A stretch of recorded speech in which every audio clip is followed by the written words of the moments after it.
ஐப்பசியில் ஓணம் அவிட்டம் சதயம் இவை ஒப்பிலவானார்கள் உலகத்தீர் எப்புவியும் பேசு புகழ் பொய்கையார் பூதத்தார் பேயாழ்வார் எப்புவியும் பேசு புகழ் பொய்கையார் பூதத்தார் பேயாழ்வார் தேசுடனே தோன்று சிறப்பால்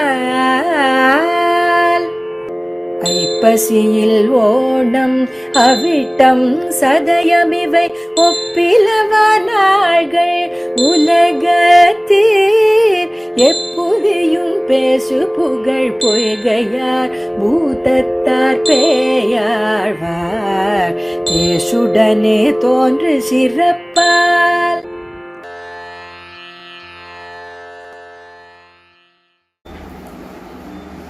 என் பிறவி தீர இறைஞ்சினேன் இன்னமுதா அன்பே தகழி அழித்தானை அன்புகள் சேர் சீதத்தார் முத்துக்கள் சேரும் கடல் மல்லை பூதத்தார் பொன்னங்கழல். ஸ்ரீமத் பரமஹம்சேத்யாதி யதுகிரி யதிராஜஜீயர் சுவாமியினுடைய ஒரு சங்கல்ப விசேஷத்தாலே அனுஸ்யூததையா ஒரு வருஷ காலமாக ஒரு சத்திரயாகம் போலே நடைபெற்று கொண்டிருக்கக்கூடிய இந்த திவ்ய பிரபந்த தாரா என்கிற உபன்யாசத் தொடரிலே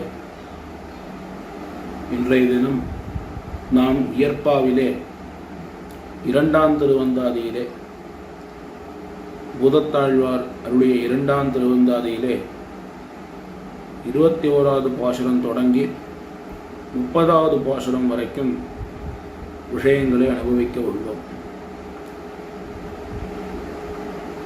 21வது பாசுரம் தாமுடரே என்று துவங்கக்கூடிய பாசுரம்.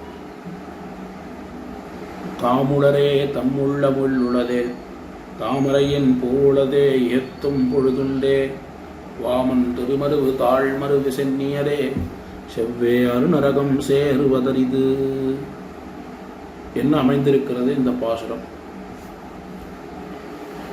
இந்த பாசுரத்திலே ஆழ்வார் இந்த சம்சாரிகளை கண்டு இவர்கள் இருக்கக்கூடிய இந்த நிலைமையை பார்த்து ஆச்சரியப்படுகிறார்.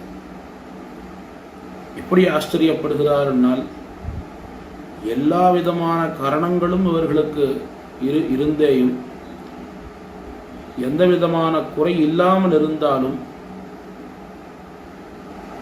ஏன் இவர்கள் எம்பெருமான் பக்கலிலே தாங்கள் பக்தி பண்ணாமல் இந்த சம்சாரத்திலேயே உழன்று கொண்டிருக்கிறார்கள் என்று ஆழ்வார் சம்சாரிகளை பார்த்து ஆச்சரியப்படுகிறார் இந்த பாசுரத்தாலே. தாமுளரே தம் உள்ளம் உள்ளுளதே என்ன இதெல்லாம் சம்சாரிகளை பார்த்து தெரிவிக்கிறார். தாமுளரே என்று சொன்னால் தங்களை தாங்களே சிருஷ்டி பண்ணிக்கொள்ள வேண்டும் என்கிறதான சிரமம் இல்லாமல் ஸ்வயம்புவாக இல்லாமல் எம்பெருமானாலே நன்கு படைக்கப்பட்டிருக்கிறார்கள்.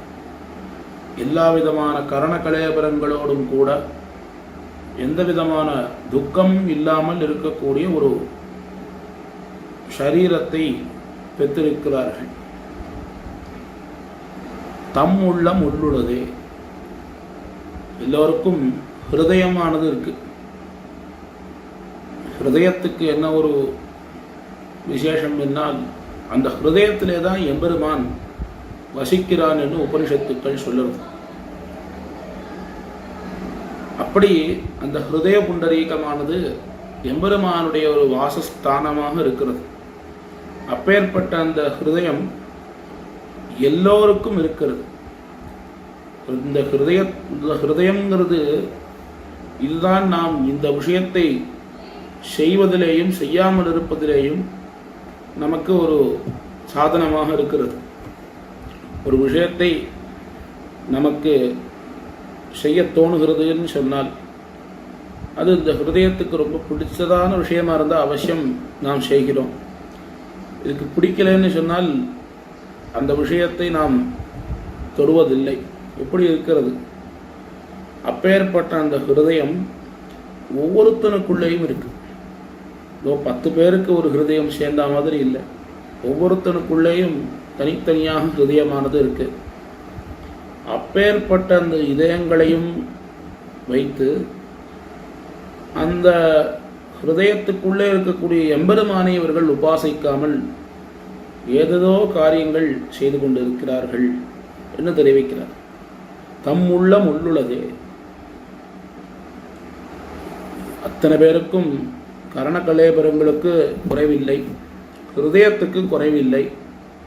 இப்பேற்பட்ட இந்த சாமகிரிகள் எல்லாம் இருந்தும் ஏன் பகவத் விஷயத்திலே இவர்கள் ஈடுபடாமல் இருக்கிறார்கள்? சரி, இது மாத்திரம்தான் இருக்கே. எம்பெருமானை சேவிப்பதற்கு, அவனை துதிப்பதற்கு ஒரு புஷ்பமோ அல்லது மத்துமுண்டான உபகரணங்களோ இல்லையான்னு கேட்டால் அதற்கும் குறையில்லை. தாமரையின் பூ உள்ளதே. தாமரையின் பூ, அந்த தாமரை புஷ்பமானது அது அத்தனை தடாகங்களிலேயும் பூத்து குவிந்து கொண்டிருக்கிறது. அவ்வளவு தாமரை புஷ்பங்கள் இருந்தும் யாரும் ஒருத்தர் கூட அந்த தாமரை புஷ்பத்தை பறித்து எம்பெருமானுக்கு நாம் சமர்ப்பிக்கணும் என்று நினைக்காமல் தங்களுடைய காரியத்திலே ஊன்னி இருக்கிறார்கள். தாமரையின் பூ உள்ளதே. எம்பெருமான் கீதையிலே பத்திரம் புஷ்பம் பலம் தோயம் யோமே பக்தியா பிரயச்சதின்னு ஒரு வார்த்தை சொல்றான். இந்த இடத்துல எம்பெருமானார் பாஷ்யம் பண்ணக்கூடிய சமயத்தில் இந்த பத்திரம் புஷ்பம் பலம் தோயம் 4 சாமகிரிகளை எம்பெருமான் சொல்லியிருக்கான். எம்பெருமானார் ஒரு விசேஷமா இந்த இடத்துக்கு வியாக்கியானம் பண்ணியிருக்கார். எப்படின்னால் பத்திரம் வா, புஷ்பம் வா, பலம் வா, தோயம் வான்னு 4 இடத்துலையும் இந்த வான்னு ஒரு நிபாதத்தை அவர் சேர்த்திருக்கார். வாங்கிறதுக்கு என்ன அர்த்தம்னு சொன்னால் இது இல்லை, இதல்லவோன்னு ஒரு விகல்பமாக 2 விஷயத்துக்கு நடுவில் நாம் எத்தை வேணுமானாலும் எடுத்துக்கொள்ளலாம். அப்படி எங்கே நாம் பிரயோகப்படுத்துகிறோமோ அந்த இடத்துக்கு வான்னு அந்த நிபாதத்தை போட்டு சப்த பிரயோகம் பண்ணுவதுங்கிறது வழக்கம். கீதா ஸ்லோகத்திலே பார்த்தால் பத்திரம் புஷ்பம் பலம் தோயம் 4 சேர்த்து தான் சொல்லியிருக்கு. அந்த இடத்துல விகல்பத்துக்கு வழியே இல்லை. அப்போ 4த்தையும் சேர்த்து தான் எம்பெருமானுக்கு பக்தியோட தரணும் என்று அர்த்தம் தோணும். ஆனால் எம்பெருமானார் 4 சாமகிரிகளையும் சேர்த்து அந்த சமுச்சயத்தை சொல்லாமல் ஏன் தனித்தனியே விகல்பத்தை சொன்னார் அப்படின்னு ஒரு கேள்வி எழுகிறது. அதற்கு வேதாந்த தேசிகர் தன்னுடைய தாத்பரிய சந்திரிகையிலே சமாதானம் சொல்லியிருக்கார். 4த்தையும் சேர்த்து ஒரே சமயத்தில் அர்ஜனம் பண்ணக்கூடிய சாமர்த்தியம் எல்லாருக்கும் இருக்குமான்னு தெரியாது இல்லையா? ஒருத்தனுக்கு இருக்கலாம், ஒருத்தன் தனவானாக இருக்கலாம், அவனுக்கு 4 விதமான சாமகிரிகளும் ஒரே இடத்துல ஒரே சமயத்தில் கிடைக்கலாம். ஒருத்தருக்கு ஒன்று கிடைக்கிறதுங்கிறதே கஷ்டமாக இருக்கும். அவையால் தான் ஏகவசனத்தில் கூட எம்பெருமான் சொல்லியிருக்கான். பத்திரம் புஷ்பம் பலம் தோயம்னு ஒன்று கிடைச்சா கூட, ஒரு புஷ்பம் ஒரு பலம் ஒரு பத்திரம் இப்படின்னு ஒன்று கிடைத்தால் கூட அந்த ஒன்றை எம்பெருமானுக்கு பக்தியோட நாம் சமர்ப்பிக்கணும். அவையால் தான் அந்த இடத்துல வான்னு விகல்பத்தை தியோதனம் பண்ணும் விதமாக எம்பெருமானார் பாஷ்யம் பண்ணியிருக்கார்னு சமாதானம் சொல்லப்படுகிறது. இப்படி இந்த கரணங்கள், அதாவது உபகரணங்கள், இவைகளுக்கும் குறையில்லை. தாமரையின் பூவுள்ளதே. இவர்கள் நன்கு எல்லா விதமான கரண கலையபரங்களோடும் கூடியிருக்கிறார்கள். 1. 2வது, ஹிருதயம் இருக்கு எல்லாருக்கும். சிந்தனை பண்ணி எம்பெருமானை உபாசிப்பதற்கு ஹிருதயம் இருக்கு, சாமகிரிகள் எல்லாம் இருக்கு. சரி, இதெல்லாம் இருந்தும் நேரம் வேணுமே. எத்தனையோ விஷயங்கள் நாம் பண்ணுகிறோம், எத்தனையோ விஷயங்கள் பண்ணணும்னு நினைக்கிறோம். ஆனால் எல்லாத்தையும் பண்ண முடியறதா? ஒரே சமயத்தில் 10 காரியத்தை பண்ணணும்னு மனசுக்கு தோணும். ஒரே நாளில் 10 சன்னதிக்கு போகணும், 10 உற்சவங்கள், ஒரு நாளில் ஒரு சன்னதியிலையும் 10 உற்சவங்கள் நடக்கிறதுன்னு வச்சுப்போமே. பக்கத்து திவிதேசங்களில் 10 உற்சவங்கள், அதாவது ஒவ்வொரு திவிதேசத்துலேயும் ஒவ்வொரு உற்சவம் நடக்கிறதுன்னு வச்சுப்போம். ஒரு இடத்துக்கு போயிட்டு இன்னொரு இடத்துக்கு போகிறதுக்குள்ளே நமக்கு சோர்வானது ஏற்படுகிறது. சரி, சோர்வு தான் ஏற்படுகிறது. நேரம் இருக்குமான நேரமும் இருக்கிறது இல்லை.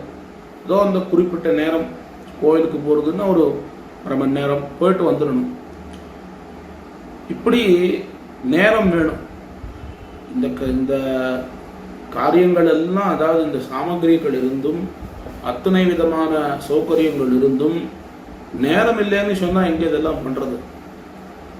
அப்போ நேரம் இருக்கான்னு பார்க்கணும். பார்த்தா நேரமும் இருக்கு எல்லாருக்கும். ஏத்தும் பொழுதுண்டே, பொழுதும் இருக்கு, சாமகிரியும் இருக்கு, பொழுதும் இருக்கு. ஆனால் யாரும் ஏன் எம்பெருமானை பத்துவதில்லை? இப்படி இவர்கள் ஏன் தங்களுடைய ஒரு ஜென்மத்தை இந்த சம்சாரத்திலேயே மறுபடியும் பிறந்து உழரும்படியாக இவர்கள் ஏன் இப்படி படுத்து இந்த சம்சாரிகள் தங்களுடைய போக்கினை வைத்திருக்கிறார்கள் என்று ஆழ்வார் பார்த்து விஸ்மயமாகிறார் என்று தெரிவிக்கிறார். வாமன் திருமருவு தாழ்மருவு செம்மியரே செவ்வே அருணரகம் சேருவதறிது. பேர்பட்ட இந்த கரணங்களுக்கும் குறைவில்லை, மேலும் சமயத்துக்கும் குறைவில்லை. இது எல்லாம் இருந்தும் இவர்கள் எம்பெருமானை அடையலை. அதையால எம்பெருமான் பார்த்தான், இவர்கள் எதற்கு நம்மளை அடைவது? என்னைக்கு இவர்கள் நம்மை அடைந்து அதன் பிறகு நாம் என்னைக்கு பிரளயத்தை எடுப்பது? இது சாத்தியமில்லாத காரியம். ஆகையாலே நாமே போவோம், அத்தனை பேரையும் அளப்போம்னு திருவிக்கிரமனாக உலகங்கள் அத்தனையும் அளந்தான். உவந்த உள்ளத்தனாய் உலகம் இழந்து என்று திருப்பானாழ்வார் தெரிவிக்கிறார். உவந்த உள்ளத்தனாய் என்னால் எப்படி ஒரு அம்மாவானவள் தன்னுடைய குழந்தையை அணைக்கும் போது எப்பேற்பட்ட ஒரு ஆனந்தம் அவளுக்கு ஏற்படுமோ அதே ஆனந்தத்தோடு எம்பெருமான் இழந்தான். அதுதான் உவந்த உள்ளத்தனாய் இழந்தான் என்று வியாக்கியானங்களிலே காட்டப்பட்டிருக்கிறது. அப்படி அவனுடைய திருவடி ஸ்பர்ஷம் நமக்கு ஸ்வதகா நமக்கு கிடைத்திருக்கு, இந்த உலகவாசிகளான நம்ம அத்தனை பேருக்கும். ஆனால் அவத்தையும் நாம் பெரிதாக எண்ணுவதில்லை. அவனுடைய திருவடிகளையும் அந்த திருவடிகளை அடைவதுதான் பிரயோஜனம் என்று இல்லாமல் நாம் நம்முடைய போக்கிலே இப்படி போய்கொண்டிருக்கிறோம் என்று அந்த சம்சாரிகளால் நம்மை கண்டு ஆழ்வார் வருந்துகிறார். இப்படியே இவர்கள் பண்ணால் என்னாகும்? எதற்காக இதெல்லாம் சொல்றார்? இப்படி வருந்துகிறீரே ஆழ்வீரே, எதற்காக வருந்துகிறீர் என்று கேட்டால், செவ்வே அரு நரகம் சேருவதறிது. இப்படிலாம் இருந்தால் அவர்கள் நரகத்துக்குத்தானே போவார். எல்லா விதமான உபகரணங்கள் இருந்தும் எம்பெருமானை பற்றி நினைக்கக்கூடிய நேரம் இருந்தும் அவனை நினைக்காமல் அவனுக்கு செய்யக்கூடிய கைங்கரியங்களை செய்யாமல் இவர்கள் தங்களுடைய சிந்தனையிலே உழந்து கொண்டிருந்தார்கள் என்னால் இவர்கள் நரகத்துத்தானே செய்தவர்கள் என்று ஆழ்வார் தெரிவிக்கிறார். நரகம் என்னால் அது இந்த சம்சாரம், இந்த சம்சாரத்திலே மறுபடியும் பிறந்து அதுவே பெரிய நரகம் தானே.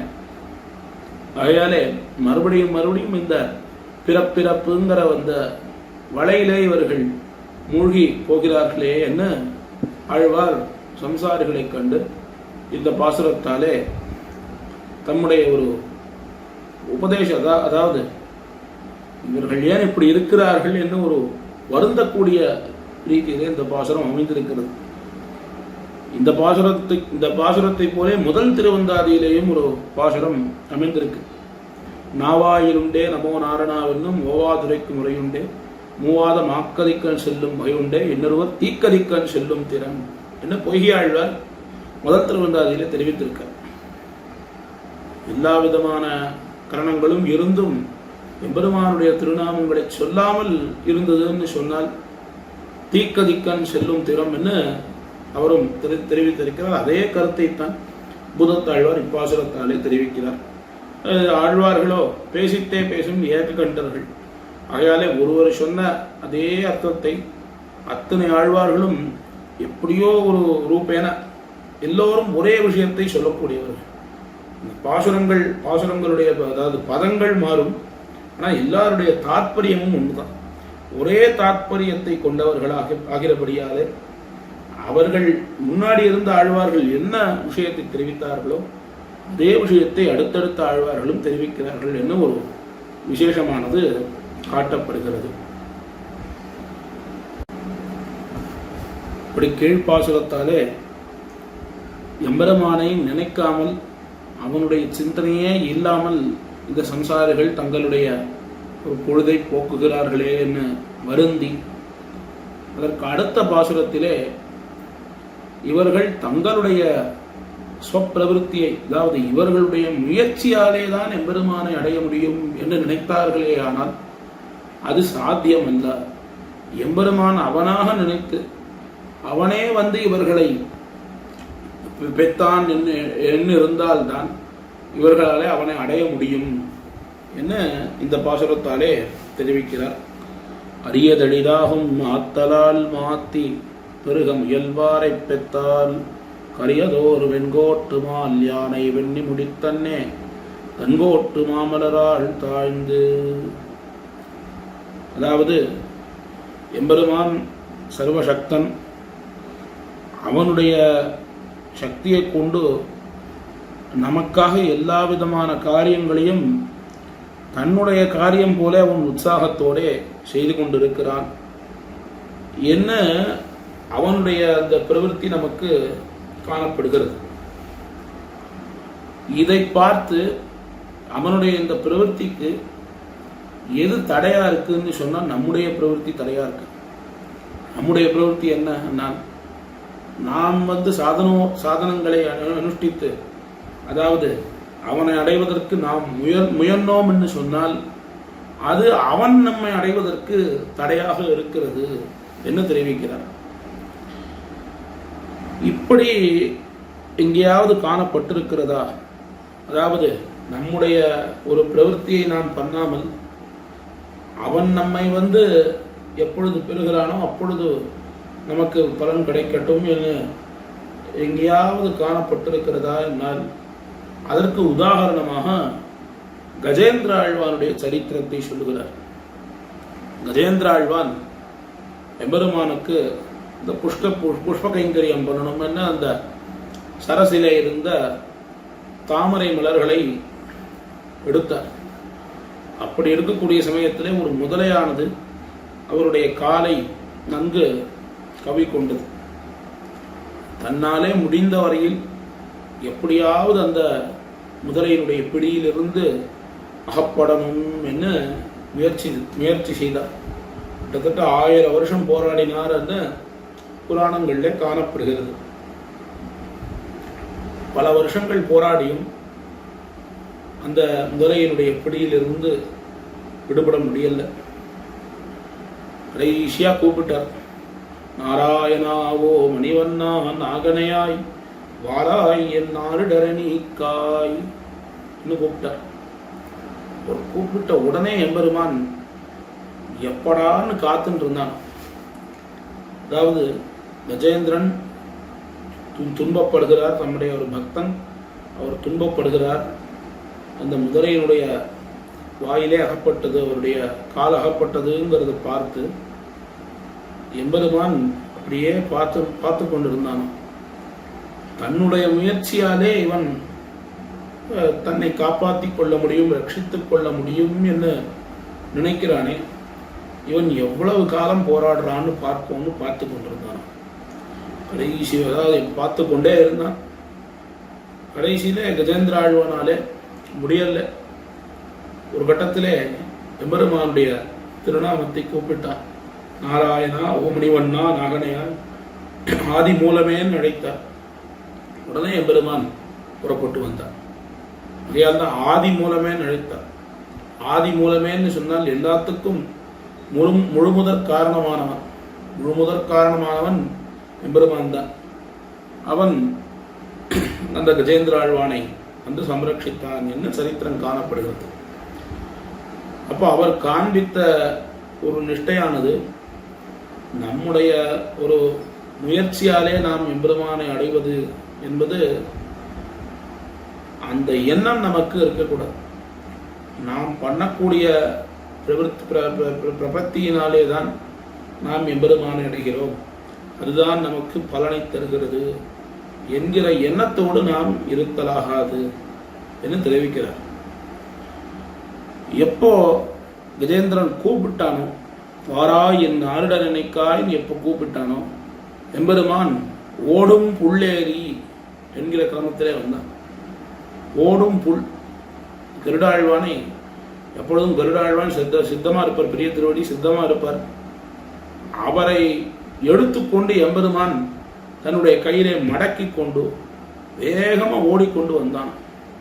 கஜேந்திர மோட்சம் நடைபெறக்கூடிய அந்த சமயம் அந்த இடத்தை பார்த்தால் தெரியும் எம்பெருமானுடைய அந்த கதி, அந்த வேகம், எப்படி அவனுக்கு அந்த வேகம் வந்ததுன்னு அத்தனை பேரும் ஆச்சரியப்பட்டு பார்க்கிறார்களாம் தேவர்கள் அத்தனை பேரும். அப்படி அவன் அந்த வேகத்தோடே வந்து அந்த கஜேந்திரனை காப்பாற்றினான் என்று காட்டப்பட்டிருக்கிறது. கரியதோர் வெண்கோட்டு மால்யானை வெண்ணி முடித்தன்னே தன்கோட்டு மாமலரால் தாழ்ந்து என்று எம்பெருமான் அவன் வந்து தம்மை காப்பாற்றுவான் என்று எப்போ அந்த கஜேந்திரன் நினைத்தானோ, அடுத்த க்ஷணம் எம்பெருமான் அவனுக்கு முன்பு பிரத்யக்ஷமாக தோன்றினான்.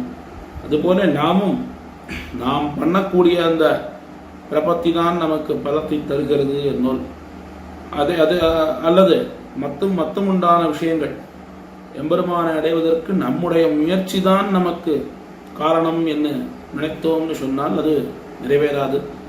அவனுடைய சங்கல்பந்தான் முக்கியமானது என்கிற விஷயத்தை இந்த பாசுரத்தாலே ஆழ்வார் எள்ள தெளிவாக காட்டிருக்கிறார். அடுத்த பாசுரத்தாலே எம்பெருமான் யார் யார் தங்களுக்கு தன்னிடத்திலே எந்தெந்த வரங்களை கேட்கிறார்களோ அந்தந்த வரங்களை அவரவர்களுக்கு ஏத்தாற்போலே தருகிறான் என்று தெரிவிக்கிறார்கள். தாழ்ந்து வரங்கொண்டு தக்க வகைகளால் வாழ்ந்து கழிவாரை வாழ்விக்கும் தாழ்ந்த விலங்கனைக்கு கண்ணறிந்து வேத்துருவாய் ஞானமலந்தடி கீழ் கொண்டவன். அதாவது எம்பெருமானுடைய திருவடிகளிலே வணங்கி தங்களுடைய இஷ்டத்தை பூர்த்தி செய்து தர வேணும் என்ன யார் அவனிடத்திலே வரத்தை பெறுகிறார்களோ அவர்கள் தக்க வகைகளால் தங்கள் நிலைமைக்கு ஏற்ற வண்ணமாக, ஏற்ற வண்ணம் என்னால் அவர்கள் செய்ததான அந்த புண்ணிய பாபானுரோதேன எம்பெருமானுடைய சிருஷ்டியே அப்படித்தான் இருக்கு. சில பேர் இதை பற்றின விசாரம் அமைந்திருக்கிறது வேதாந்தங்களிலே. எம்பெருமான் இந்த ஜகத்தை சிருஷ்டிக்கிறான் என்று சொல்லுகிறார்கள். அந்த சிருஷ்டிக்கு பிரயோஜனம் இல்லைன்னு பூர்வபக்ஷம் பண்ணி, இல்லை அவனுடைய லீலைதான் பிரயோஜனம் என்று சித்தாந்தம் பண்ணினார்கள். அதற்கு மேலே கேள்வி, அப்படி அவனுடைய லீலை தான் பிரயோஜனம்னு சொன்னால் ஏன் இப்படி ஒவ்வொருத்தரையும் ஒவ்வொரு விதமாக அவன் படைக்கணும்? ஒருத்தனை ரொம்ப ஏழையாக படைக்கிறான், ஒருத்தனை பணக்காரனாக படைக்கிறான், ஒருத்தனை அங்கஹீனனாக படைக்கிறான்.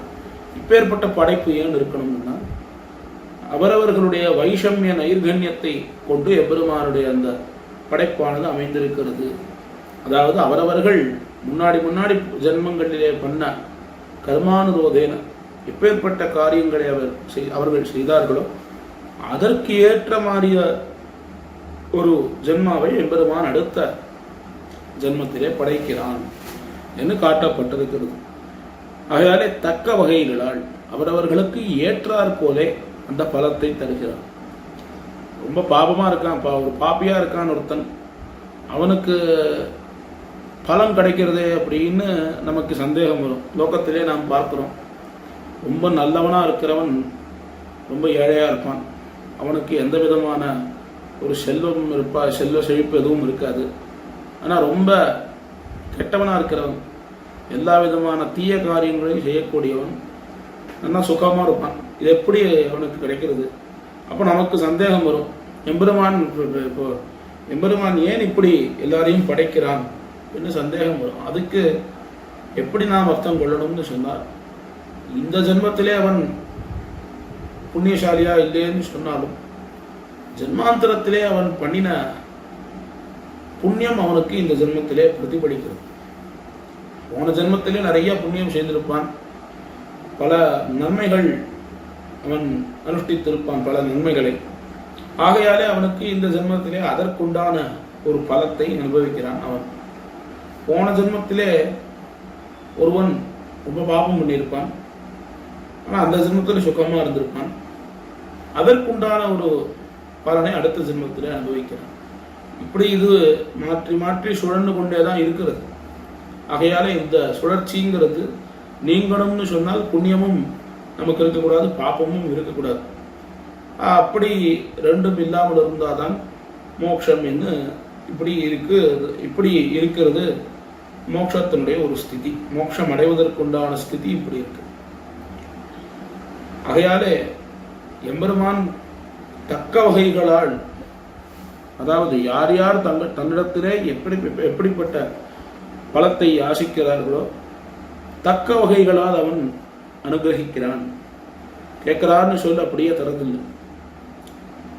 அவர்களுடைய அந்த கர்மானுரோதேன அவர்களுக்கு நிலைமைக்கு தகுந்தாற் போலே அவன் அந்தந்த பலத்தை தருகிறான்.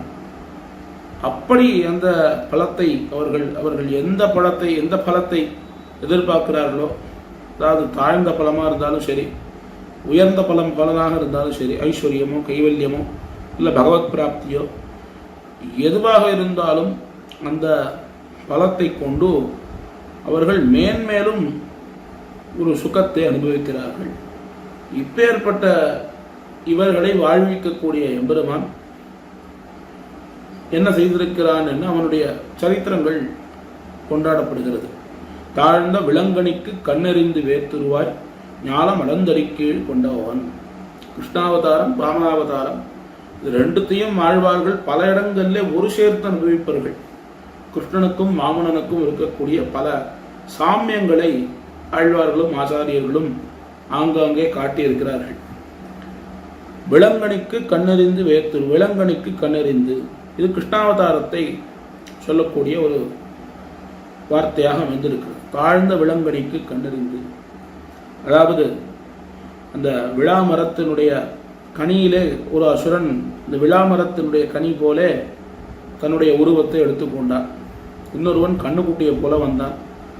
அந்த ரெண்டு பேரையும் எம்பெருமான் சம்ஹாரம் பண்ணினான் கிருஷ்ணாவதாரத்திலே. இது ஒரு பிரசித்தமான சரித்திரம். அதே போல வேத்துருவாய் ஞானமளந்தடிக்கீழ் கொண்டவன். வேத்துருவாய், குரலுருவாய், தன்னுடைய உண்மையான ஸ்வரூபத்தோடு போகாமல் குரலுருவிலே சென்று மகாபலியினுடைய சபைக்கு போய் அவனுடைய அகங்காரத்தை அடக்க வேணும் என்கிற காரணத்தாலே உலகத்தை எல்லாவற்றையும் அளந்தான். ஞானம் இழந்தடிக்கீழ் கொண்டவன் என்று அவனுடைய சரித்திரம் சொல்லப்பட்டிருக்கிறது இந்த பாசுரத்தால்.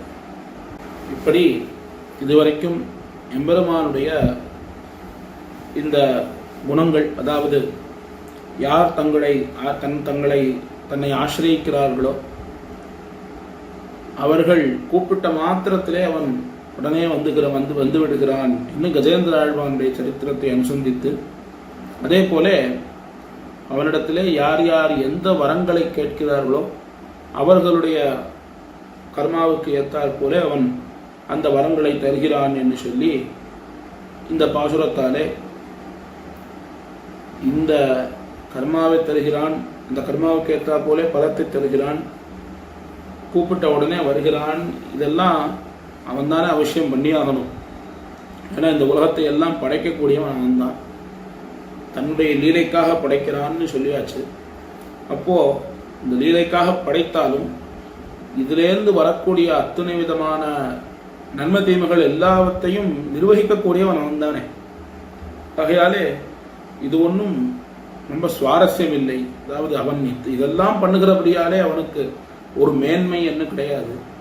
மேலும் எதனாலே மேன்மை என்னால் இந்த சம்சாரத்திலே இருக்கக்கூடியவர்களை தன்னிடத்திலே சேர்த்துக் கொள்கிறானே, அதுதான் அவனுக்கு ஒரு மேன்மையை தருகிறது என்று இந்த பாசுரத்தாலே தெரிவிக்கிறார். அவன் கண்டாய் நன்னஞ்சே யாரருளும் கேடும், அவன் கண்டாய் ஐம்புலனாய் நின்னான், அவன் கண்டாய் காத்து தீ நீர்வான் கருவரைமன் காரோத சீற்றத்தீயாவானும் சென்னு. தன்னுடைய நெஞ்சை பார்த்து பேசுகிறார். நெஞ்சே கேள் என்று தெரிவிக்கிறார்.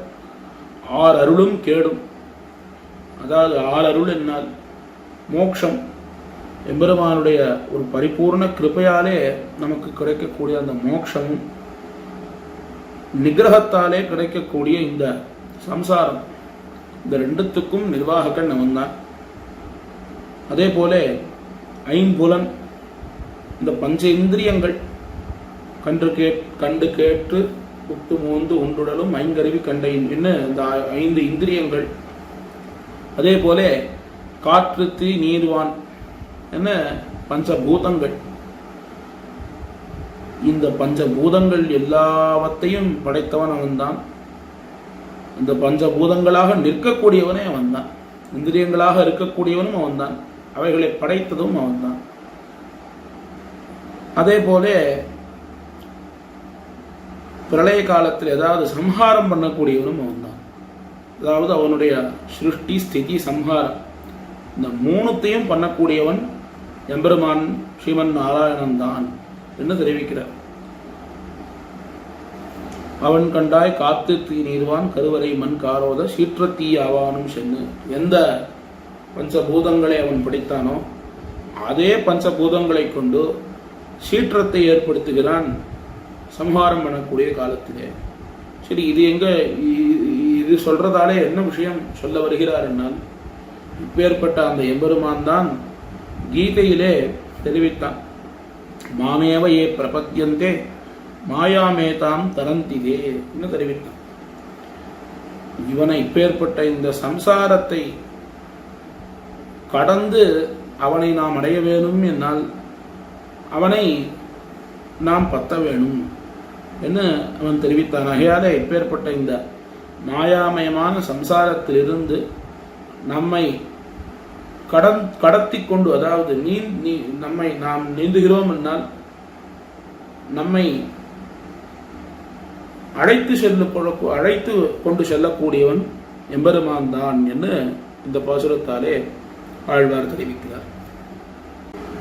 இப்படி இதுவளவில் எம்பெருமானுடைய பல நிலைகளை தெரிவித்தார்.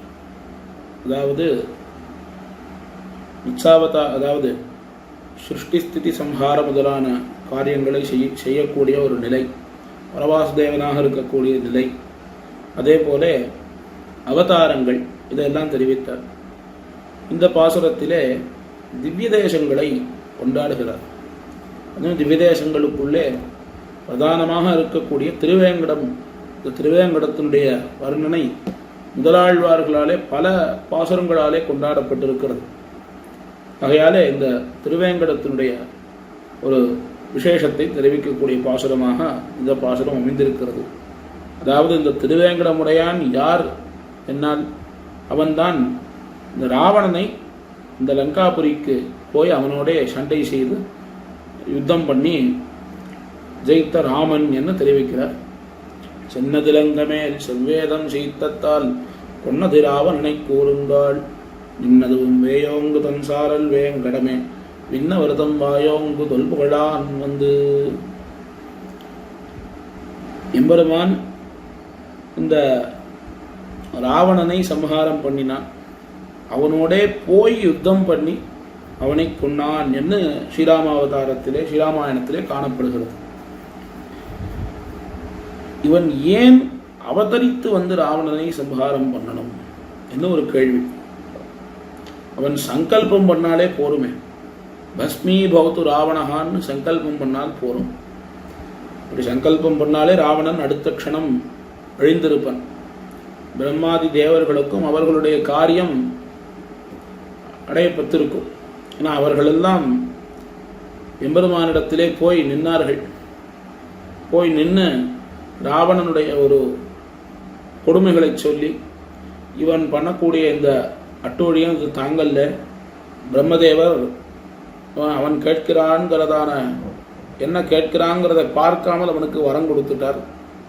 ஆகையாலே அவன் பண்ணக்கூடிய காரியங்கள் எதுவும் தாங்கும்படி இல்லை, எம்பெருமான் தான் அதற்கு வழி தெரிவிக்கணும்னு பிரார்த்தித்தார்கள்.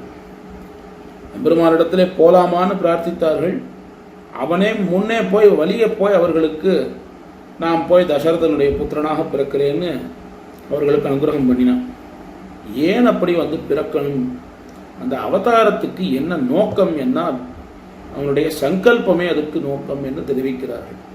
பரித்ராணாய சாதுனாம் விநாசாயத துஷ்கிருதம் தர்ம சம்ஸ்தாபனார்த்தாய சம்பவாமி யுகே யுகேன்னு கீதாச்சாரியனுடைய வார்த்தை. சாது ஜன பரித்ராணம் பண்ணணும். அதே போல துஷ்டர்களை சம்ஹரிக்கணும். சாது ஜனங்களை காப்பாற்ற வேணும். சாது ஜனங்களை காப்பாற்ற வேணும் என்னால் அவன் இருந்த இடத்திலிருந்து காப்பாற்றிருக்கலாம்.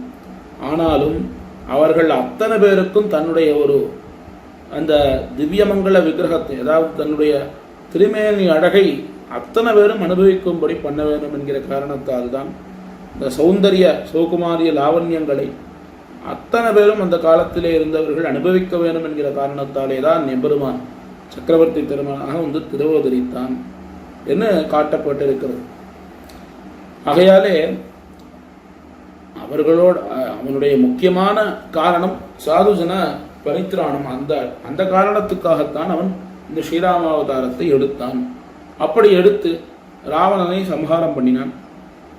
அவன் சங்கல்பித்திருந்தால் போரும், ராவணனை நாம் அழிக்கணும்னு நினைத்தால் போரும், திருவாழியாழ்வான் புறப்பட்டு ராவணனை அழித்து கொண்டு வந்திருப்பான்.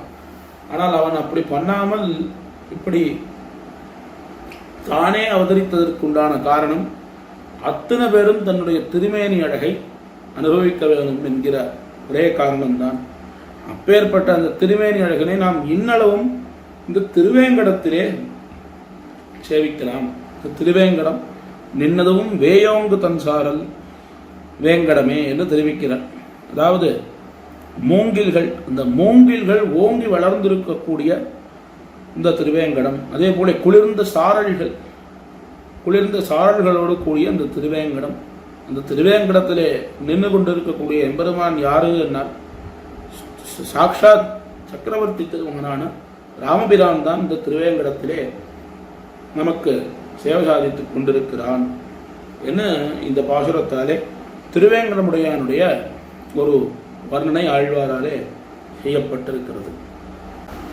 இப்படி கீழ்ப்பாசுரத்திலே திருவேங்கட விஷயமாக திருவேங்கடமுடையானை ஆழ்வார் அனுபவித்தார். திருவேங்கடமுடையானை அனுபவித்தவுடன் திருவேங்கடத்தினுடைய ஒரு ஞாபகம் அவருக்கு வந்தது.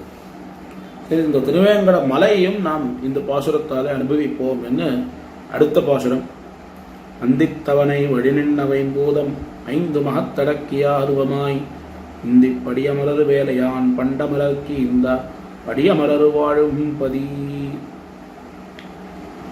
கீழே நின்னதும் வேயோங்கு தன்சாரல் வேங்கடமே என்று திருவேங்கடத்தினுடைய வர்ணனை தெரிவித்தவுடன் இன்னமும் கூட திருவேங்கடத்தை அனுபவிக்கணும்னு ஆசை ஏற்பட்டபடியாலே அந்த திருவேங்கட திவ்யதேசம் யாருக்கு இருப்பிடமாக இருக்கிறது என்று தெரிவிக்கிறார்.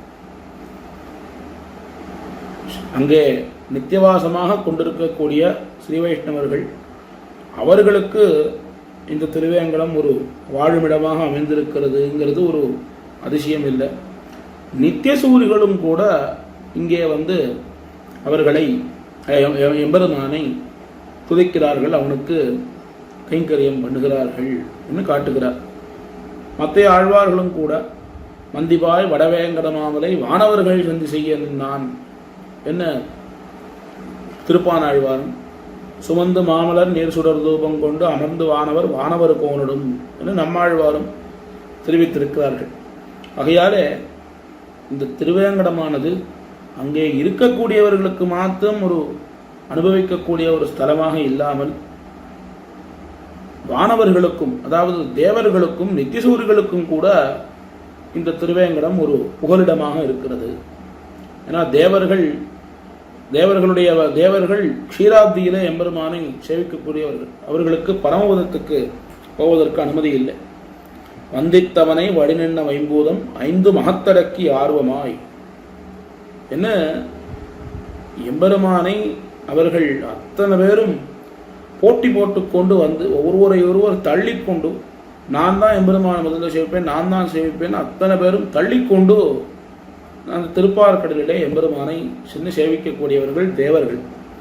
அப்பேற்பட்ட அந்த தேவர்களுமே கூட இந்த திருவேங்கட மலைக்கு வந்து திருவேங்கடமுடையானுடைய திருவடிகளிலே தங்களுடைய புகலிடமாக திருவேங்கடத்தை கருதுகிறார்கள்.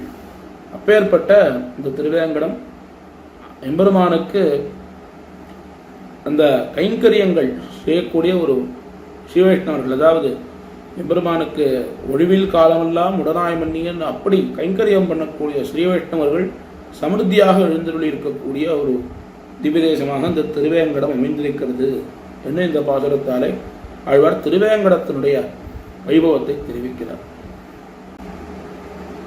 இவ்வாறாக கீழ் 2 பாசுரங்களாலே ஆழ்வார் திருவேங்கடத்துடைய அனுபவத்தை நன்கு விசதமாக தெரிவித்தார். திருவேங்கடத்தை அனுபவித்தவுடன் இவருடைய மனம் அந்த திருவேங்கடத்திலேயே திளைத்திருக்கிறது. அதாவது திருவேங்கடத்தை விட்டு வருவதற்கு இவருடைய மனமானது விரும்பவில்லை என்று இந்த பாசுரத்தாலே தெரிவிக்கிறார். பதியமைந்து நாடி படுத்தெழுந்த சிந்தை மதியொருஞ்சி வான்முகடு நோக்கி நதிமுகத்தங்கோல் தேடியோடும் கொழுந்ததே போன்னதே மால் தேடியோடும் மனம். இப்படி இந்த திருவேங்கட மலையிலே அங்கே அமைந்து நன்கு வேரூன்னி அந்த மனமானது அவருடைய மனமானது திருமலையிலேயே வேரூன்னி நிற்கிறது. பதியமைந்து நாடி வருத்தெழுந்த சிந்தை மதியுறிஞ்சி வான்முகடு நோக்கி, இப்படி வேறு எந்த இடத்தையும் தேடாமல் மற்ற எல்லா இடங்களையும் பார்த்து எந்த இடத்திலேயும் எம்பெருமானை காண முடியாமல் அந்த திருவேங்கடத்திலே அவருடைய சிந்தையானது அங்கேயே திளைத்து நிற்கிறது. திளைத்து நிற்கிறதே அந்த திருவேங்கடமுடையானோட கலக்க வேணும் என்று ஆழ்வார் நினைக்கிறார். ஆனால் திருவேங்கடமுடையானுடைய அந்த திருமேனியம் அச்சாவதாரமாகிறபடியாலே அவனோடு கலப்பதற்கு எந்த விதமான வாய்ப்பும் கிடைக்கல. ஆகையாலே எப்படியாவது அவனோடு கலக்க வேணும். திருவேங்கடமலையிலே கலக்க முடியலன்னா வைகுண்டத்திலே அந்த அளவுக்கும் போய் அவனோட எப்படியாவது கலக்க வேணும் என்று அவனுடைய துடிப்பானது அமைந்திருக்கிறது. நதிமுகத்து அங்கோல் தேடியோடும் கொழுந்ததே போன்னதே மால் தேடியோடும் மனம். ஒரு கொழுந்து எப்படி ஒரு கோல் தேடி அமைந்திருக்குமோ அதுபோல இவருடைய மனமானது திருமாலை தேடி அமைந்திருக்கிறது. அதாவது ஒரு கொழுந்து வளர வேணும் என்னால் அதை ஒரு கோலிலே நாம் வைக்க வேணும். அப்பதான் அது நன்கு படர்ந்து நன்கு வளரும்.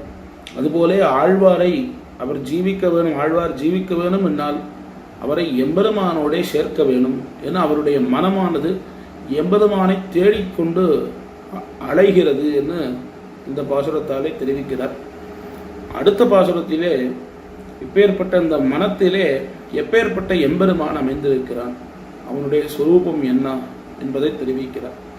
மனத்துள்ளான் வேங்கடத்தான் மாகடலான் மத்தும் நினைப்பரிய நீளரங்கத்துள்ளான் எனை பலரும் தேவாதிதேவன் எனப்படுவான் முன்னொரு நாள் மாவாய் பிளந்தமான். எம்பெருமானுடைய 5 நிலைகள் நமக்கு பிரசித்தம். அந்த 5 நிலைகளுக்குள்ளே இந்த அர்ச்சாவதாரம் தான் அவனை அடைவதற்கு மிகவும் எளியதானது என்று ஆழ்வார்களும் ஆச்சாரியர்களும் நமக்கு காண்பித்து கொடுத்திருக்கிறார்கள். எய்துமவர்க்கின்றத்தில் அர்ச்சாவதாரம் எளிது என்று மணவாள மாமனிகள் திருவாய்மொழி முக்குந்தாதியிலே தெரிவிக்கிறார். அப்படி ஆழ்வாருடைய அந்த மனத்திலே திருவேங்கடமுடையானும் அதே போல திருப்பார்கடலிலே எழுந்தருளிருக்கக்கூடிய பெருமானும் மற்றும் நினைப்பரிய நீள் அரங்கத்துள்ளான். நினைப்பரியா என்னால் மிகவும் நினைப்பதற்கு மிகவும் போக்கியமாக இருக்கக்கூடிய திருவரங்கம். இந்த திருவரங்கத்திலே எழுந்தருள் இருக்கக்கூடிய எம்பெருமான் என்ன, எல்லா எம்பெருமான்களும் இவருடைய மனத்திலே அமைந்திருக்கிறார்கள். இந்த பாசுரத்துக்கு இன்னும் ஒரு அற்புதமான விசேஷம் என்னன்னா, கோயில், திருமலை, பெருமாள் கோயில் 3 திவ்யதேச எம்பெருமான்களையும் ஒரு சேர ஆழ்வார் அனுபவித்திருக்கிறார்னு பார்க்கலாம். எனைப்பலரும் தேவாதி தேவன் எனப்படுவான். தேவாதி தேவன் சாட்சாத் காஞ்சி தேவபெருமாள், வேங்கடத்தான் திருவேங்கடமுடையான்,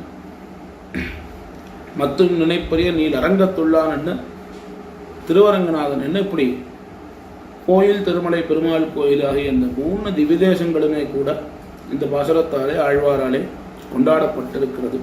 அந்த எபெருமான் யாரு என்றால், முன்னொரு நாள் மாவாய் பிளந்த மகன் கேசி என்கிறதான அசுரனை எம்பெருமான் அவனை மதம் பண்ணினான். ஆகையாலே அப்பேற்பட்ட அந்த சரித்திரத்தை சொல்லி இந்த நிலைகளுக்குள்ளே இருக்கக்கூடிய எம்பெருமானுக்கு எந்த விதமான பேதமும் இல்லை என்று கொண்டாடுகிறார். அதாவது எம்பெருமானுடைய சரித்திரம், அவனுடைய வைபவம் ஒவ்வொரு நிலைக்கு ஏற்ப மாறும் என்பது கிடையாது.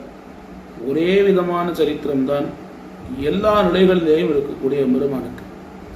பரமபதத்திலே அவனை அடைந்தால்தான் அது உயர்ந்தது, அர்ச்சாவதாரத்திலே அடைவதுங்கிறது தாழ்ந்ததுங்கிற எண்ணம் அது கூடாது. எல்லா நிலைகளிலேயும் எம்பெருமான் நமக்கு அனுகிரகம் பண்ணுவதற்காகத்தான் எழுந்தருளி இருக்கிறான் என்கிற விஷயத்தை இந்த பாசுரத்தாலே ஆழ்வார் காண்பித்திருக்கிறார். இப்படி திருவேங்கடமுடையானுடைய அனுபவம் செய்து கிருஷ்ண குணானுபவம் பண்ணுவதற்கு ஆழ்வார் தொடங்குகிறார் இந்த பாசுரத்தாலே. மாவாய் பிளந்த மகன், முன்னொரு நாள் மாவாய் பிளந்த மகன் என்று கிருஷ்ணாவதார சரித்திரம் நினைவுக்கு வந்தது. உடனே கிருஷ்ணாவதார சரித்திரம் நினைவுக்கு வந்தால் ஆழ்வார்கள் எல்லாம் கிருஷ்ணகுணானுபவத்திலே ஊன்னி விடுவார்கள். கிருஷ்ணானுபவம் பிரசக்தமாகிடுதுன்னு சொன்னால் அதுக்கு அனுப்பிரசக்தமாக வேற என்னென்னலாம் வரணுமோ எல்லாம் வரும் ஆழ்வார்களுக்கு. சாஸ்திரங்களிலேயும் இதே கிரமம்தான். ஒரு விஷயத்தை மகர்ஷிகள் விசாரம் பண்ணணும்னு ஆரம்பிப்பார்கள். அதுக்கு தேவையான ஏதோ ஒரு அம்சத்தை அதாவது அந்த அம்சம் அந்த இடத்துல வாஸ்தவமாக அது விசாரிக்கக்கூடிய விஷயம் இல்லை. ஆனால் விசாரிக்கக்கூடிய விஷயத்துக்கு அந்த அம்சம் தேவையாக இருக்கும். ஆகையால் அதை விசாரிப்பார்கள். சரி, இதை விசாரிச்சுட்டோமே, இதுக்கப்புறம் இதோட சேர்ந்த எல்லாவற்றையும் சேர்த்து விசாரிச்சுடுவோம்னு ஒரே நேரத்தில் விசாரித்து விடுவார்கள், விசாரித்து வைப்பார்கள். இது மகர்ஷிகளுடைய கிரமம். இதே போல ஆழ்வார்களும் கிருஷ்ணகுணானுபவம் பண்ணணும்னு ஆரம்பித்தார்கள். அதாவது திருவேங்கடமுடையான் அனுபவிக்க வேண்டும் என்று ஆரம்பித்தார். திருவேங்கடமுடையான் அனுபவித்தார். அப்படியே கிருஷ்ணகுணானுபவத்துக்கு வந்தார். கிருஷ்ணகுணானுபவத்துக்கு வந்தவுடன் ஒரு பாசுரத்தாலேயே கிருஷ்ணகுணானுபவத்தை அனுபவித்து முடித்து விட முடியுமா? ஆகையால இன்னொரு ஒரு பாசுரத்தாலேயும் கண்ணனுடைய விற்த்தாந்தங்களை தெரிவிக்கிறார். மகனாக கொண்டெடுத்தால் மாண்பாய கொங்கை அகனார உண்பதென்னுண்டே மகனைத்தாய் தேராத வண்ணம் திருத்தினாய் தென்னிலங்கை நீராக ஈதொழித்தாய் நீ என்று இந்த பாசுரம். அதாவது எம்பெருமான் பூதனையினுடைய உயிரை மாய்த்த கதை. இந்த பூதனையானவள் வராள். அவள் யசோதையை போலேயே வேடம் தெரித்து கொண்டு வராள். தன்மகனாக அவள் கண்ணனை நினைத்துக் கொண்டு அவள் வருகிறாள்.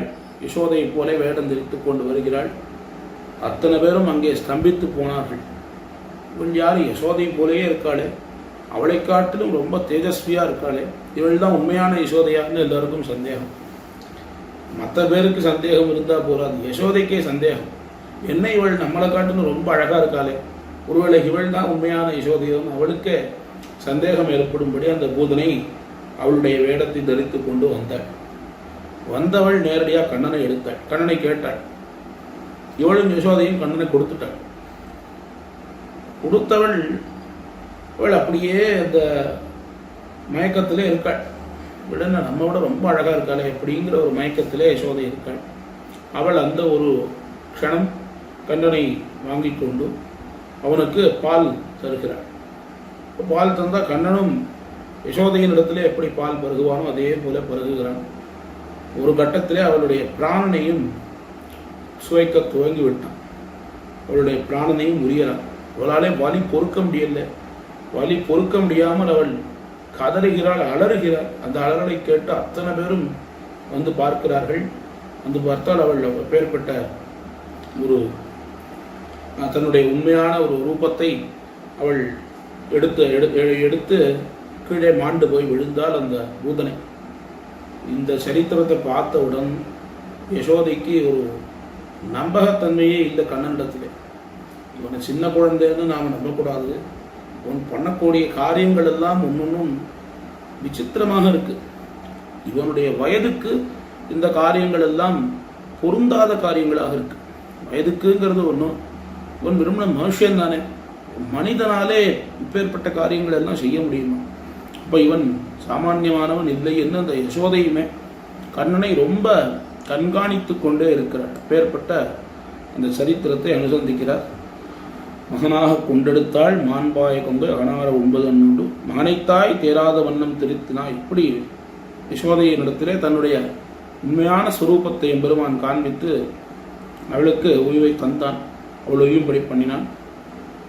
அந்த கண்ணன் தான் ராமனாக தென்னிலங்கை நீராக இதழித்தாய். அவன் யாரென்னால் முந்தைய அவதாரத்திலே சக்கரவர்த்தி திருமணாக திருவதரித்து ராமபிரானாக அந்த தென்னிலங்கையை அவன் அழித்தான், ராவணனுடைய யுத்தம் செய்தான் என்று இப்படி அவதாரங்களுக்குள்ளே எம்பெருமான் அவனுடைய ஐக்கியத்தை இந்த பாசுரத்தாலே ஆழ்வார் தெரிவிக்கிறார். இப்படி இதுவரையில் அவதாரங்களிலே ஆழ்வார் தம்முடைய அனுபவத்தை அனுபவித்து கொண்டு வர எம்பெருமானுடைய வேறும் சில அவதாரங்களை இப்பாசுரத்தாலே அனுபவிக்கிறார். அதாவது கிருஷ்ணாவதாரத்திலே இதற்கு முன்பு அவருடைய சிந்தையானது இருந்தது. இந்த பாசுரத்திலே அவனுடைய திரிவிக்ரமாவதாரம், அதே போல வராகாவதாரம், கூர்மாவதாரம் இவை எல்லாவற்றையும் ஒரு சேர அனுபவிக்கிறார். நீ என் உலகளந்தாய் நீண்ட திருமாலே, நீ என் உலகிடந்தாய் என்பதால், நீ என் காரோதமுன் கடைந்து பின்னடைத்தாய் மா கடலை பேரோதமே நிற்பிரான். எம்பெருமான் உலகளந்தான், அதாவது உவந்த உள்ளத்தனாய் உலகம் இழந்துன்னு கீழே பார்த்தோம். எல்லோரையும் தன்னவர்கள் என்று காண்பிப்பதற்காகவே அவன் உலகத்தை அளந்தான். தன்னுடைய பரதத்துவத்தை ஸ்தாபிக்க வேணும் என்பதற்காக உலகளந்தான். அதே போல உலகிடந்தான். வராக அவதாரம் எடுத்தான், பூமாதேவியை சம்ரட்சித்தான். ஹிரண்யாட்சனை கொண்டு பூமாதேவியை எம்பெருமான் சம்ரட்சித்தான். அதே போல நீ என்ன காரோத முன்கடைந்து பின்னடைத்தாய் மா கடலை, நீ என்ன காரோத முன்கடைந்தாய், ஆயிரந்தோலால் அலைக்கடல் கடைந்தான் என்று அந்த எம்பெருமான் அந்த வங்கக்கடல் கடைந்த சரித்திரம் பல இடங்களிலே ஆழ்வார்களாலே சொல்லப்பட்டிருக்கிறது. இதை திருப்பாவையிலே பார்த்தோன்னு சொன்னால் எம்பெருமான் அந்த வங்கக்கடலை கடைந்ததற்கு காரணம் பிராட்டியை தன்வசப்படுத்திக் கொள்வதற்காக, அதாவது மற்றவர்களுக்காக தேவர்களுக்காகவும் அசுரர்களுக்காகவும் அவர்களுக்கு அமிர்தம் கிடைக்கும்னு கடைஞ்சான்னு அவர்களுக்காகன்னு சொன்னாலும் அவனுடைய உண்மையான நோக்கம் பிராட்டியை அவன் தன்னிடத்திலே வரும்படி பண்ணுவதற்காகத்தான் கிடைந்தான். விண்ணவர் அமுதுடன் அமுதில் வரும் பெண்ணமுதுண்ட எம்பெருமான் என்று திருமங்கை ஆழ்வார் சாதிக்கிறார். இப்படி அந்த கடலை கடைந்தான். ஏன் கடைந்தான் என்னால் எதற்காக அந்த கூர்மாவதாரம் நடந்ததுன்னு பார்க்கணும். கூர்மாவதாரம் எம்பெருமான் பண்ணதுக்கு காரணமும் தேவர்களுடைய ஒரு வேண்டுகோளுக்கு இணங்கதான். அதாவது சரஸ்வதி தேவியானவள் விஷ்ணு லோகத்துக்கு போய் பிராட்டியினுடைய விஷயமாக ஸ்துதிகள் பண்ணி பிராட்டி அதிலே நன்கு ஆனந்தித்து அவளுக்கு ஒரு மாலையை பரிசாக தருகிறாள். அவளும் அந்த மாலையை தன்னுடைய சிரசிலே வகித்து, சிரசிலே அவள் வைத்து நமஸ்கரித்து தன்னுடைய வீணையிலே அந்த மாலையை வைத்து கொண்டு பிரம்மலோகத்துக்கு புறப்பட்டு வருகிறாள். அப்படி அவள் வரக்கூடிய சமயத்திலே துர்வாசரை பார்க்கிறாள். துர்வாசர் சரஸ்வதி தேவியை அவர் வணங்குகிறார். அவருக்கு பிராட்டியினுடைய பிரசாதம் என்று இந்த மாலையை தருகிறார். துர்வாசர் அங்கிருந்து புறப்பட்டு இந்திரலோகத்துக்கு போகிறார். அங்கே இந்திரன் இருக்கான். அவன் ஐராவதத்தின் மேலே அமர்ந்திருக்கான். துர்வாசரை அவன் சரியாக மதிக்கல. அவர் இந்த மாலையை தருகிறார். அவன் இந்த மாலையை மதிக்காமல் வாங்கி இந்த ஐராவதத்தின் மேலே போட்டான். ஐராவதத்தினுடைய சிறை வைத்தான். ஐராவதமும் மதம் பிடித்து அந்த மாலையை தன்னுடைய காலிலே போட்டு மிதித்தது. துதிக்கையாலே எடுத்து கீழே போட்டு தன்னுடைய காலாலே மிதித்தது. இதை கண்ட துர்வாசருக்கு ரொம்ப கோபம் வந்து, உன்னுடைய செல்வங்கள் எல்லாம் அழிந்து போய்விடும், பிராட்டியினுடைய மாலையை நீ அவமதித்தாய், ஆகையால் உன்னுடைய செல்வம் எல்லாம் அழிந்து போய்விடும்னு சாபம் விட்டார். அத்தனை செல்வமும் போய்விட்டது. தேவர்கள் எல்லோரும் போறார்கள், எம்பெருமானிடத்திலே பிரார்த்திக்கிறார்கள். எல்லாம் கடலுக்குள்ளே போகணும்னு ஒரு சாபம் விட்டார். அந்த ஐஸ்வர்யங்கள் எங்களுக்கு மறுபடியும் கிடைக்கணும் என்று அவர்கள் பிரார்த்திக்க, எம்பெருமான் அந்த கடலை கடைந்தான், வடவரை கடைந்தான். கடைந்து தான் ஒரு கூர்மமாக அந்த அந்த அந்த மலையை அந்த மலைக்கு கீழே அவன் கூர்மமாக இருந்து அந்த மலையானது அசையாதபடிக்கு அவன் கூர்ம ரூபத்திலே அவன் தன்னுடைய அவதாரத்தை எடுத்து மேலே அவனே நின்று கடைந்தான். 1000 தோளால் அலைக்கடல் கடைந்தான் என்று அவனே அந்த கடலை கடைந்து அவர்களுக்கு அவர்கள் கேட்ட உப்புச்சாத்தை தந்தான். இவன் பெரிய பிராட்டியாரை பெற்றான் என்று சரித்திரமானது சொல்லப்படுகிறது. இந்த சரித்திரம் நீ என்று காரோத முன்கடைந்து பின்னடைத்தாய் மா கடலை. எந்த கடலை கடைந்தானோ அதே போல ஒரு கடலை அடைத்தான். சேது பந்தனம் பண்ணினான். ஸ்ரீராம அவதாரத்திலே விபீஷணன் ராவணனை விட்டு பிரிந்து வந்து ராமனிடத்திலே சேர்ந்த பிறகு எப்படி இந்த லங்கையை நாம் அடைவது? இந்த சமுத்திரத்தை தாண்டி அல்லவா நாம் லங்கைக்கு போகணும். அப்போ சமுத்திரராஜனிடத்திலே நாம் நம்முடைய அனுமதியை பெற வேண்டும் என்ன. ராமன் 3 நாள் தர்பசேனம் பெற்று தர்பசேனத்திலே வீத்திருந்து அவன் சமுத்திரராஜனை பிரார்த்திக்கிறான். சமுத்திரராஜன் இறங்கவே இல்லை. பெருமான் பார்த்தான், இது ஒரே தன்னுடைய ஆக்னேய அஸ்திரத்தை எடுத்தான். இந்த அஸ்திரத்தை பிரயோகம் பண்ணால் இவனுடைய தரமெல்லாம் வத்தி போய்விடும், இவனை இங்கே முடிச்சுட்டு நாம் இங்கிருந்து கிளம்புவோம் என்று கோபப்பட்டான். தன்னுடைய அஸ்திரத்தை எடுக்க வந்தான். பார்த்த வருண பகவான் உடனே வந்து எம்பெருமானிடத்திலே அபராத க்ஷாமனம் பெற்று நலனுடைய சகாயத்தை கொண்டு இந்த சேதுபந்தனம் நீர் பண்ணும் என்று நலனை அவர்களுக்கு உதவி செய்வதற்கு அனுப்பி அவர்களை கொண்டு இந்த சேதுபந்தனமானது எம்பெருமானாலே பண்ணப்பட்டது என்ன. இப்படி எம்பெருமானுடைய இந்த பெருமைகளை பேரோத மேனிப்பிரான் அத்தனை பேரும் கொண்டாடும்படியாக அமைந்திருக்கிறது. நீ என்ன காரோத முன்கடைந்து பின்னடைத்தாய் மா கடலை பேரோத மேனிப்பிரான் என்று எம்பெருமானுடைய பெருமைகளை அத்தனை மகர்ஷிகளும் கொண்டாடுகிறார்கள் என்று இப்படி அவதார விஷயமான பல சரித்திரங்களை ஆழ்வார் இந்த பாசுரத்தாலே தெரிவிக்கிறார். இப்படி இந்த 30வது பாசுரம் வரைக்கும் எம்பெருமானுடைய 5 நிலைகளிலேயும் இருக்கக்கூடிய பல விஷயங்களை ஆழ்வார் சங்கிரகேன தெரிவித்தார்.